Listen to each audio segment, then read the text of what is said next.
আপনারা যারা আমার শুভাকাঙ্ক্ষী আছেন তারা প্রতিনিয়ত আমাকে প্রশ্ন করে যাচ্ছেন যে আমার মানে শরীর এখন কতটুকু উন্নতির দিকে যাচ্ছে। তো তাদের জন্য জানাচ্ছি যে আমার বিভিন্ন পোস্টে যে আপনারা এত ভালোবাসা রাখেন আমার জন্য, এত মানে মানে কি বলবো, এত সুন্দরভাবে আপনারা আমাকে ইন্সপায়ার করেন, সেটাতে আমি এত মোটিভেটেড হই যে আমার মনে হয় থেকে আমার একটা আত্মবিশ্বাস চলে এসেছে এবং সেই আত্মবিশ্বাস থেকেও আমি নিজেকে খুব দ্রুত মানে ভালো হচ্ছি সেই আত্মবিশ্বাস থেকে।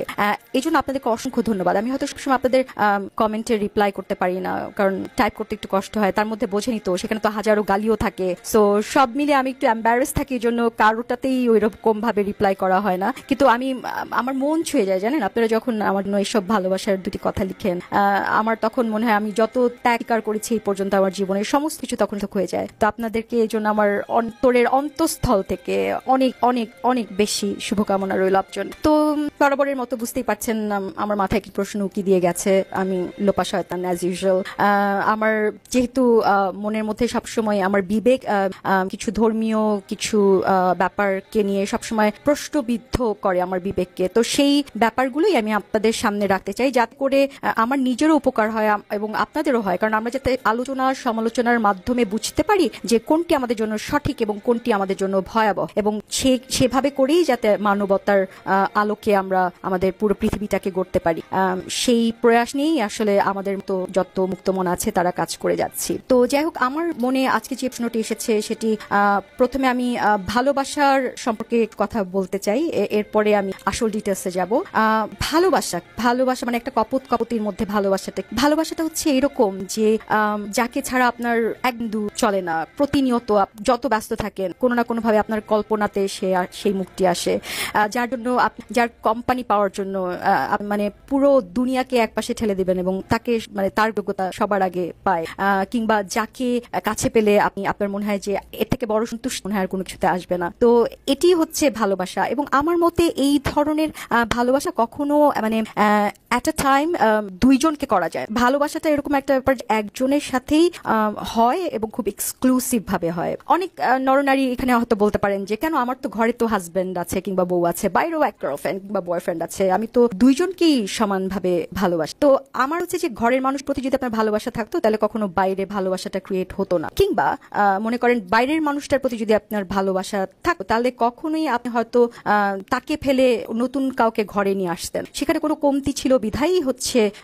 সেটি নতুন একটি ভালোবাসার জন্ম হয়েছে। আর হয়তো কখনো কখনো একটা মানুষের সাথে থেকে যাচ্ছেন, সেটি ভালোবাসা হয়তো নামছেন, ঘরের মানুষকে ভালোবাসেন, কিন্তু এটিকে আসলেই ভালোবাসা হয়তো অনেক বছর একসাথে থাকতে থাকতে অভ্যস্ত হয়ে গেছেন, সেটি হতে পারে, কিংবা এমন হতে পারে আপনার সন্তানের জনক জননী কখনো কষ্ট দিতে চান না, সেই জন্য হয়তো একসাথে থাকা, কিংবা আপনার সহধর্মিনী কিংবা স্বামী যেই থাকুক না কেন আপনাকে অনেক ভালোবাসে, একটা অনুতপ্ততা থেকে আপনি তার সাথে থাকছেন। তো এগুলো বিভিন্ন কারণ হতে পারে, কিন্তু সেটি কিন্তু ভালোবাসা না, ভালোবাসার সাথে সেটি গুলিয়ে ফেলবেন না। ভালোবাসা হচ্ছে ভালোবাসা, and I'm sure you guys know whoever fell in love with someone exclusive truly they would definitely understand what I meant. And ভালোবাসা যে কখনো একসাথে মানে দুইজনকে যায় না, সেটির সাথে বড় প্রমাণ হচ্ছে, আচ্ছা বড় প্রমাণ দেওয়ার আগে আমি বলিনি যে হয়তো কোনো কোনো দুষ্টু ছেলে মেয়ে বলতে পারে যে আমার তো সুন্দর ছেলে মেয়ে দেখলেই ভালোবাসা যায়। ওয়েল, এইটা বলবো এটাকে আসলেই ভালোবাসা?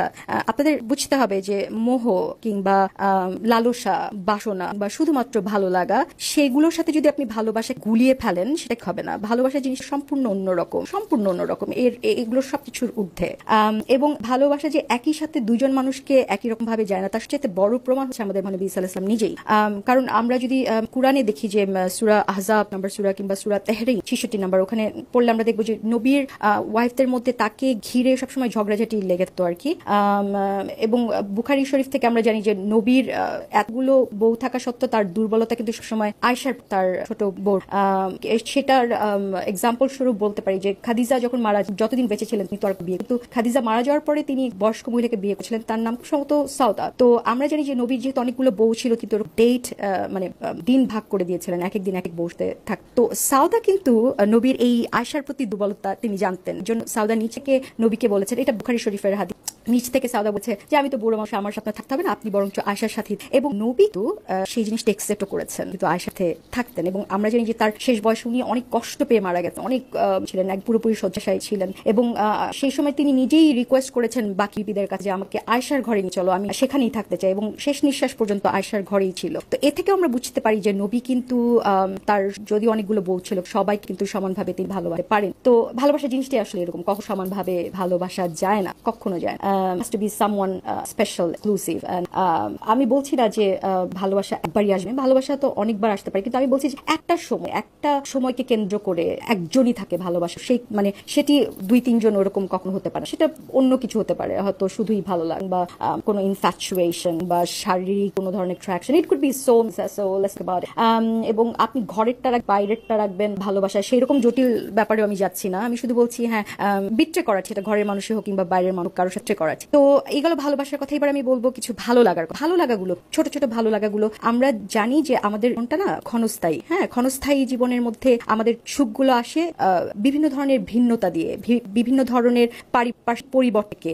ধরা যাক আপনি একটা মানুষ যে যেখানেই যাচ্ছেন না কেন শুধু পার্পল দেখে, ঘাট, আকাশে, মাটিতে, ঘরের মধ্যে everywhere purple purple purple purple, একই কালার। আপনার কিন্তু এটা দিয়ে কোনো ভালো লাগার সৃষ্টি হবে না। আপনি হঠাৎ করে যদি দেখলেন নীল আকাশ, তখন কিন্তু ওই নীল আকাশকেই অনেক ভালো লাগে। তো ঠিক তেমনি ভাবে মনে করেন যে জীবনে প্রথমবারের মতো হয়তো কেউ মা হয়েছে, আমি যেমন প্রথম মা যখন আমার, সে যে কি আনন্দ হয়েছে, আমার এটা জীবনের বেস্ট ডে।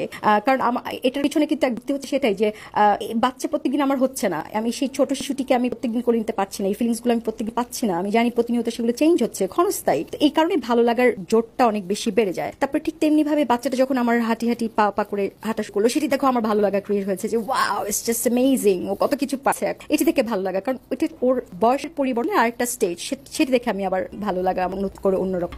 কিংবা ধরা যাক যে একটা ছোট 6-7 বছরের একটা মেয়ে, হয়তো আপনি তাকে চেনেন, সে তার লম্বা বেনি ঝুলিয়ে তার বাবার রাস্তায় যাচ্ছে, ওটা দেখেও কিন্তু আপনার মধ্যে একটা ভালো লাগা তৈরি। কিংবা কিছু কিশোর হয়তো ব্যাগ নিয়ে খুব ঝগড়া করতে করতে গান গাইতে গাইতে স্কুলের পথে যাচ্ছে, তো সেটি দেখেও কিন্তু আপনার ভালো লাগা তৈরি হতে পারে। এই কথা চিন্তা করে যে ওই বয়সটা তো আমারও ছিল একসময়, তাই তো এই ভালো লাগাগুলো ক্রিয়েট হয় এই ভিন্নতাকে কেন্দ্র করে। এবং এই ক্ষণস্থায়ী সময়গুলো আমরা জানি যে খুবই ক্ষণস্থায়ী, সময় থাকবে না, সেটিও প্রভাব ফেলে আমাদের ভালো লাগার ওপরে। যেমন ধরা যাক একটা আবহাওয়ার কথাই বলি, শীতের গুলো, যেমন আমি ইউকেতে থাকি, এটা প্রধান, সেখানে হঠাৎ করেই যখন একদম অনেক বরফ শেষে যখন করে এক ঝলক রোদ, আমরা সামার টাইম শুরু হয়, তখন সব একদম মানে আনন্দে আত্মহারা হয়ে যায় সেই গরমকু পাওয়ার জন্য। তারা একদম সি বিচে একদম মানে ট্যান্ড হর্ড শুয়ে থাকে, একদম কতভাবে তারা সানটাকে এনজয় করে। ঠিক একই জিনিস হয় বাংলাদেশে যেমন আমরা জানি গ্রীষ্মপ্রধান দেশ, বেশিরভাগ সময় গরম, তো গরমের সেই অধিক তাপ সহ্য করতে পারে না কখনো কখনো, সবার বাসাতে এসি থাকে না, তো মনে করেন এখানে শীতের আমেজটা একটু শুরু হলো, তো এই যে একটা ভিন্নতা, এটা দিয়ে কিন্তু তার একটা হাত ছেড়ে বাঁচলো যে ওয়াও কি সুন্দর একটা আবার, রাইট, এখানেও ভিন্নতা। তো এই ভিন্নতা গুলো আমাদের মধ্যে ভালো লাগা বা আনন্দ এগুলো ক্রিয়েট করে। তো এত কিছু বললাম, তার মোদ্দা কথা হচ্ছে একটাই যে এগুলো সবই আমরা জানি ক্ষণস্থায়ী, আমরা বেশি দিন বাঁচবো না, এই সময়গুলো আর পাবো না, এই জন্য আমরা এই ছোট ছোট ভালো লাগাগুলো, ভালোবাসাগুলো এত সুন্দরভাবে আঁকড়ে ধরে রাখতে পারি এবং সেগুলো দিয়েই আমরা ভালো থাকি। এবার আসা যাক জান্নাতের কথা। আমি তো জানো ডেফিনেটলি আমি যাবো, কিন্তু আমার মুমিন ভাইদের কথাগুলো থাকবে, আপনারা তো জান্নাতে যাবেন। তো জান্নাতে আমরা জানি যে বিভিন্ন হাদিস, বুখারী শরীফ, এবং আমি তিরমিজিতেও পেয়েছি যে বেহেশতে যারাই যাবে প্রত্যেকটা মানুষের বয়স থাকবে 33, মানে 33 বছর। সেখানে আমার ছেলে, তারও 33 থাকবে, আমার 33 থাকবে, আমার বাবার থাকবে, আমার বড় দাদার থাকবে, মানে সবারই 33-এর নিচেও থাকবে না, উপরেও থাকবে না। ওটা একটা যৌবনকাল, চরম যৌবনকালের জন্য আল্লাহ পাক ডিসিশন নিয়েছে ওই বয়সের মানুষকেই সব বেহেশতে রাখবে। এবং সেই সাথে মুমিনদেরকে আরো বলেছে 72 বিশাল বক্ষের অধিকারী হুর থাকবে। তো আমার কথা হচ্ছে যে একই বয়সী মানুষগুলো যখন আমি দেখবো চারপাশে, সেখান থেকে কি একঘেয়েমি তৈরি হবে না? সেখানে কি আমি বাবার যে আদরছি, দাদার কাছ থেকে যে আল্লাহটা পাচ্ছি, ছেলের কাছ থেকে যে একটা মানে মায়ের প্রতি ক্রেভিং পাচ্ছি, সেগুলো আলাদা কোনো ফিলিংস নেই সেখানে, সবাই এক বয়স। এবং এই বিশাল বক্ষ নিয়ে আমার কথা আছে যে হুডদের যে বিশাল বক্ষের প্রমিস আল্লাহ করে, সবাইকে বিশাল বক্ষ পছন্দ করে, অনেকের পছন্দ তো ছোট বক্ষ হয় বলে আমি জানি, তাই না? তো এখানে দেখেন কোনো ধরনের কোনো মানে ভ্যারাইটিস নেই, আল্লাহ প্রমিস করেছেন সব একই টাইপের, যেখানে মতেরও ভিন্নতা নেই, মানে সবাই ওই একই রকম মতে চিন্তা করতে হবে যে মুহাম্মাদের রাসূল ছিল এবং মুহাম্মাদের আল্লাহ হচ্ছে একমাত্র আল্লাহ, এই বিশ্বাসটা, এই ঈমান নিয়ে যদি মরতে পারো তাহলেই তো তুমি বেহেশতে যাবে, তাই তো? একই মতের সব আলোচনা কখন জমে, যখন ভিন্ন ভিন্ন মতের মানুষ আসে। এই যে যেমন আমি আমার পেজটাতে যদিও বহুত গালি খাই, কিন্তু আমি খুলে রেখেছি সবার, যাতে করে আপনারা সবাই সব ধরনের মানুষের মানসিকতা নিয়ে এসে আপনারা আপনাদের কমেন্ট রাখতে পারেন, আমিও আমার কমেন্ট রাখতে পারি, যাতে করে আমরা আলোচনা এবং সমালোচনার মাধ্যমে আমরা এই পৃথিবীকে সুন্দরভাবে গড়ার লোক ভালোটাকে রাখতে পারি এবং অন্ধবিশ্বাস কিংবা খারাপটাকে ছুঁড়ে ফেলতে সেটির প্রয়াস নিয়ে কিন্তু আমরা মুক্তমনা যারা তারা কাজ করি। আমার তো খুব ভালো লাগে যে আমরা মুক্তমনা, সবাই মুক্তমনা হলেও কিন্তু আমাদের মধ্যেই মতের ভিন্নতা অনেক হাজারো। তো আমি খুব এনজয় করি, কারণ মতের ভিন্নতা যদি না থাকতো তাহলে তো ব্যাপার একঘেয়েমি হয়ে যায়।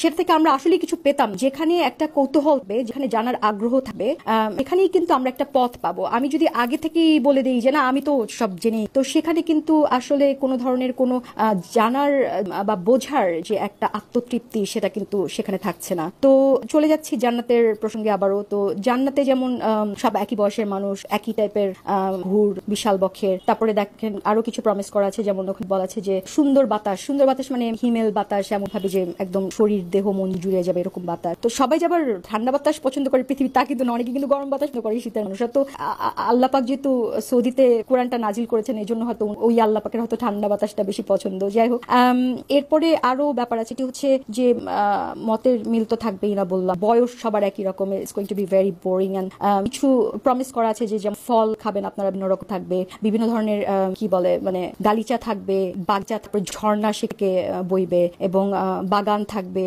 এবং মানে স্বর্ণখচিত, রূপাখচিত, বিভিন্ন আসন থাকবে আপনাদের, আপনারা যারা ভালো কাজ করছেন, সিংহাসন থাকবে, এবং বিশাল বিশাল সেই অট্টালিকা একজনকে প্রমিস করা হয়েছে। ইন্টেরিয়র গুলোর কথাও কিন্তু একই রকম বর্ণনা করা হয়েছে।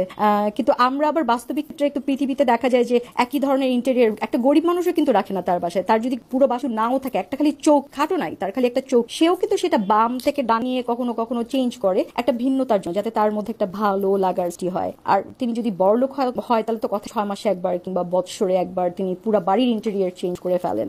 এই ভিন্নতাটা আনছেন তার ভালো লাগার জন্য। তাই তো আমাদের বিভিন্ন বয়সগুলাও আমরা এনজয় করি, কারণ আমরা জানি যে এই বয়সটা থাকবে না, আমরা সামনের দিকে এগিয়ে যাচ্ছি, এই সময়টাই আর পাবো, সময়টাই শেষ হয়ে যাচ্ছে। এই জন্য কিন্তু আমাদের ছোট ছোট সময়গুলাই আমরা বড় বেশি আঁকড়ে ধরি, ছোট আনন্দগুলাই বড় বেশি আঁকড়ে ধরি, সেটিকে ঘিরেই আমাদের যত ধরনের আনন্দ। তো জান্নাতে এগুলোর কোনো কিছুই নেই, কোনো কিছু নেই এগুলো। সেখানে মতের ভিন্নতা থাকবে না, সেখানে ইন্টেরিয়র ডেকোরেশন সব একই রকম, খাওয়া দাওয়া কি টাইপের। সবচেয়ে অস্বস্তি হয় আমার ভেবে যে আপনারা নাকি কেউ টয়লেটে যাবে, খাবেন, অনেক টয়লেটে যাবেন। কখনো কখনো কিন্তু কোনো কোনো মানুষের কাছে মনে করেন সারাদিন বাইরে থাকলো, হেভি খাওয়া দাওয়া করেছে, তো সারাদিন পরে বাসায় আসার পরে টয়লেটে যখন ঢুকে সেই বড় কাজটা সারলো, ওটাই কিন্তু তার মানে সবচেয়ে বেশি তৃপ্তিদায়ক হতে পারে, তার জন্য সবচাইতে বেশি আনন্দদায়ক হতে পারে। তো সেটিও থাকবে না।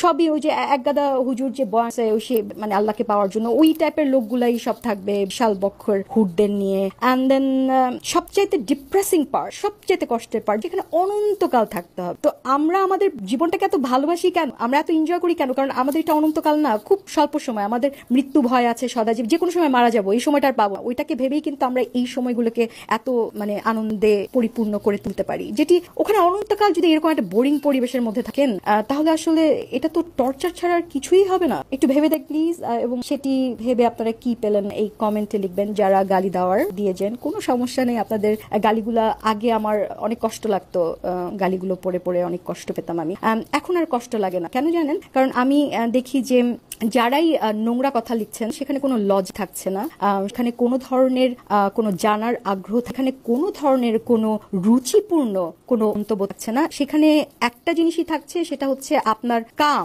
আপনার আমার চেহারা নিয়ে, আমার শরীর নিয়ে আপনাদের বিভিন্ন ধরনের জল্পনা, কুরুচিপূর্ণ জল্পনা কল্পনা।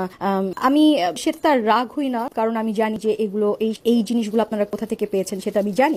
এটা আপনাদের দোষ না, আপনাদের অনেক কিছু থেকে বঞ্চিত করা হয়েছে দেখেই হয়তো আজকে একটা মেয়ে মানুষ দেখলেই আপনারা মেয়ে মানুষের মগজটার দিকে আর দেখেন, মেয়ে মানুষের মানে বাহ্যিক যে মানে অঙ্গ প্রত্যঙ্গ আছে সেগুলোর ব্যাপারে আপনারা বেশি ইন্টারেস্টেড হন। যাই হোক, আমার কথাটা ভেবে দেখবেন একবার, অবশ্যই জানাবেন যে আসলে জান্নাতটা কতটুকু শান্তির এবং আনন্দের হতে পারে অন্তকালের। ধন্যবাদ, ভালো থাকবেন।